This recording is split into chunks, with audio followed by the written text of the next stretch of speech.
Assalamualaikum warahmatullahi wabarakatuh. Sampai berjumpa kembali dengan saya Hadi Saputra di channel Lumalila Riset. Pada kesempatan kali ini saya ingin menjelaskan tentang populasi sampel atau informan penelitian. Bagaimana menentukannya? Populasi adalah sekelompok objek penelitian, sedangkan sampel adalah sebagian objek penelitian. Nah, dalam menentukan sampel itu ada banyak macam. Ada yang menggunakan teori menggunakan rumus Solvin, ada yang menggunakan tabel, ada menggunakan persentase. Namun pada prinsipnya jika sampel itu semakin banyak, maka hasil penelitian akan semakin akurat. Jadi pada prinsipnya dalam sebuah menentukan sampel itu ada pendapat Su'ari Kunto itu 2016 tentang bukunya tentang metode penelitian bahwa jika populasi lebih dari 100 kurang dari 100 itu sebaiknya diambil semua. Jika populasi besar dari 100 maka dapat diambil 10-15% atau 20-25%. Itu menentukan jumlah sampel penelitian. Tapi banyak teori yang mengatakan tentang jumlah sampel penelitian ini. Nanti memang untuk sampel itu kalau yang bagus kalau bisa 150 sampai 200 dalam sebuah penelitian. Tapi kita menyesuaikan dengan kondisi populasi di lapangan. Tapi jika populasinya besar, maka sebaiknya disarankan kita harus menggunakan rumus persentase yang tinggi agar penelitian kita semakin akurat.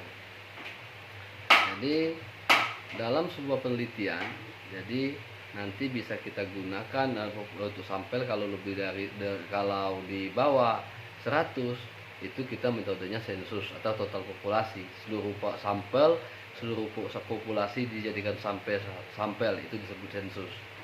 Tapi kalau dia lebih dari 100 kita menggunakan rumus, tentu kita banyak menggunakan metode, bisa itu random sampling, bisa itu accidental sampling, tergantung lokasi dan tempat penelitian Anda. Apakah penelitian lapangan, apa di perkantoran. Nanti metode pengambilan sampel ini tergantung lokasi penelitian, nanti menyesuaikan. Jadi dalam menentukan populasi dan sampel, metode pengambilan sampel ini harus Anda perhatikan bahwa rumus pengambilan sampel yang bagus itu yang bagaimana. Sementara kalau penelitian kualitatif, dalam penelitian kualitatif itu menentukan informan penelitian, dia namanya informan penelitian atau partisipan.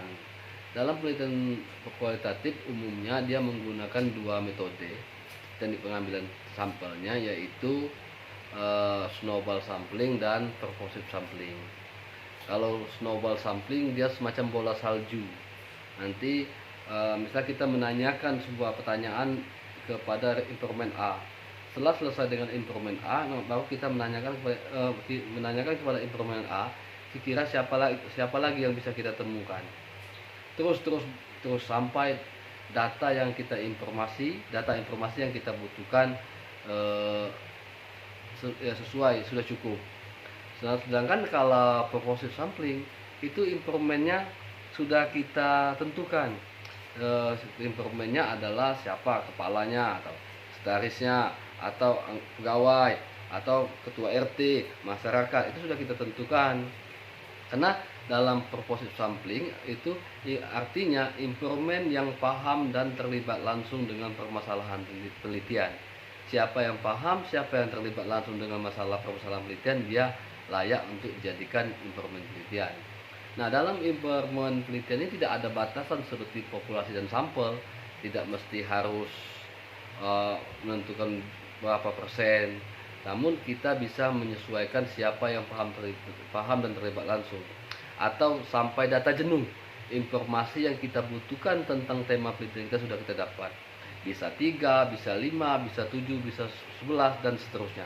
Karena tidak ada dasar harus menggunakan persentase dari jumlah populasi. Demikian sekedar informasi terkait populasi dan sampel dan informan penelitian. Sekian, terima kasih. Mohon dukungannya untuk like, subscribe channel saya ini agar dapat terus memberikan informasi kepada kawan-kawan sekalian. Assalamualaikum warahmatullahi wabarakatuh.